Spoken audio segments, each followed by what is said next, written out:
Sir क्या कहेंगे, कांवड़ यात्रा की शुरुआत कल से हो रही है, भोले के भक्तों से क्या कहना चाहेंगे, क्या क्या प्रबंध किए गए हैं? देखिए, जैसे सब लोग जानते हैं कि इस बार शिवरात्रि 15 तारीख को हमारे पड़ रही है और उसी हिसाब से उस दिन सबसे ज़्यादा भीड़ मंदिरों में और जल चढ़ाने के लिए रहती है।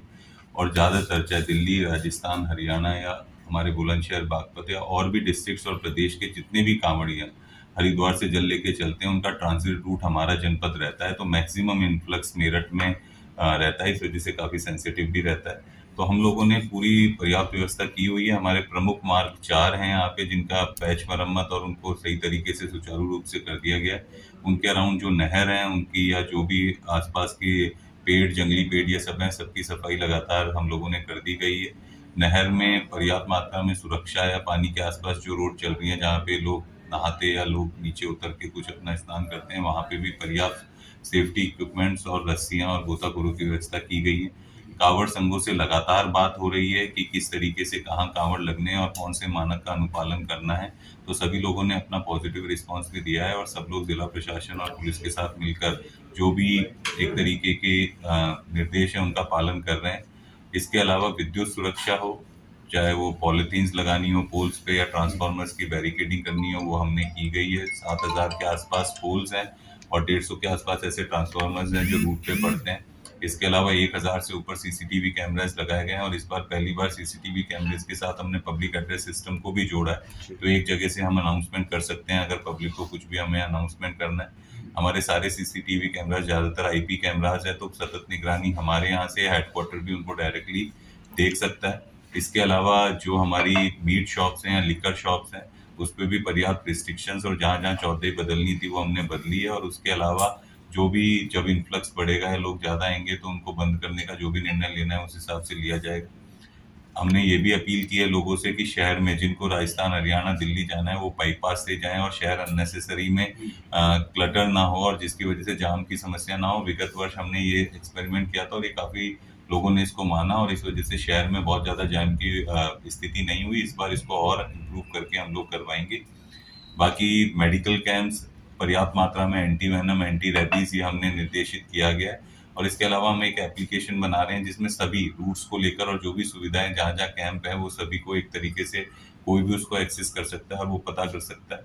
इसके अलावा साइनेजेस भी हम लोग अलग से लगा रहे हैं। विगत वर्ष में हमें ये भी देखने को मिला था कि सीएनजी बहुत लोग यूज करने लग गए हैं, जिसकी वजह से पंप्स की एक निर्धारित मात्रा होने की वजह से काफी जगह लोगों को थोड़ा पैदल चलना पड़ा था। तो हमने इस बार सीएनजी का मैप और सीएनजी कहाँ कहाँ पे हमारे पेट्रोल पंप्स हैं, हम ये लगातार इसके भी बड़े बड़े साइनेजेस लगा रहे हैं। तो ये सभी व्यवस्थाएं जो रूटीन में हो रही हैं। बाकी इंटेलिजेंस इनपुट रहता है हमारी सिक्योरिटी के लिए भी हम लोग अपनी ड्रिल करते हैं। जहाँ जहाँ सेंसिटिव जोन और हॉटस्पॉट्स हैं वहाँ पे भी हमने एडिशनल डिप्लॉयमेंट किया है। तो जिला प्रशासन और पुलिस पूरी तरीके से कटिबद्ध है कि एक हैसल फ्री और एक अच्छे माहौल में हम लोग ये कांवड़ यात्रा निकालें। और मेरी लोगों से यही अपील है कि आप लोग भी श्रद्धा के भाव से जो है इसको बहुत अच्छे से करिए कांवड़ यात्रा को, और कोशिश करें कि हम लोग एक तरीके से क्लीन कांवड़ यात्रा और प्लास्टिक मुक्त कांवड़ यात्रा इस बार।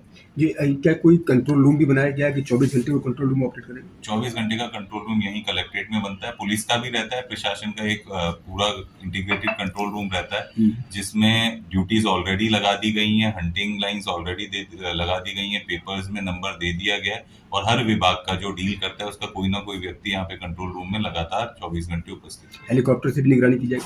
हेलीकॉप्टर का डिप्लॉयमेंट होगा, जिसमें जो पिछली बार भी एरियल सर्वे और ये सब किया गया था तो वो भी इस बार किया जाएगा। उसकी डेट्स या जब भी हम लोगों को डिप्लॉयमेंट मिलता है हम आप लोगों को सूचित करेंगे। और कांवड़ियों से क्या कहना चाहेंगे? कांवड़ी से यही अपील है कि आप लोगों के लिए पूरा प्रदेश सरकार की तरफ से और जिला प्रशासन स्पेशली सभी व्यवस्थाएं की हैं। आप लोग को कोई प्रॉब्लम इस जनपद से गुजरने में नहीं होगी। आप लोगों से भी एक मेरी विनती है कि आप भी अपने लेवल पे जो हम बोल रहे हैं कि प्लास्टिक मुक्त उसको रखें और कोई भी समस्या हो हमारे नंबर्स या जो भी हम साइनेजेस और सब जगह लगाएंगे। कुछ भी समस्या होती है, कुछ भी आप लोगों को लगता है तो उस पर तत्काल कॉल करें, हम तत्काल निर्णय लेंगे। और बाकी हमारे सारे मजिस्ट्रेट, पुलिस, सारे कैंप्स फील्ड में ही रहेंगे हम लोग लगातार। तो मुझे नहीं लगता कि पिछली बार भी कोई हम लोगों ने ऐसी परेशानी कांवड़ियों को नहीं आने दी थी, तो इस बार भी हम लोग कोई नहीं आने। अच्छा, आपने कहा कि एंटी रेबीज और एंटी वेनम की भी व्यवस्था मेडिकल कैंप्स में रहेगी, तो क्या इस मार्ग में स्ट्रीट डॉग्स या फिर बंदर ज़्यादा हैं इसलिए व्यवस्था ज़्यादा की गई? नहीं, जनरली क्या है कि आपकी जो नहर के अराउंड मार्ग्स हैं कुछ हमने सफाई की है, फिर भी सांप की या इनकी परेशानी कभी कभार हो जाती है। कैंप्स में भी लोग लगाते हैं जो काफी रिमोट एरियाज में है, तो पिछली बार ऐसी स्थिति नहीं उत्पन्न हुई थी, फिर भी प्रिकॉशनरी मेजर के द्वारा, क्योंकि जंगल में से हमारे 3 कांवड़ मार्ग ऐसे हैं जो नहर के अराउंड और रिमोट एरियाज में चलते हैं। हमारा एक अलग एनएच है, तो एनएच पे तो भी इतनी समस्या ना है, पर जो नहर और पटरी मार्ग होते हैं उन पे थोड़ी बहुत समस्या रहती है। तो इस वजह से हमने उसको पर्याप्त मात्रा में ऑलरेडी अलग अलग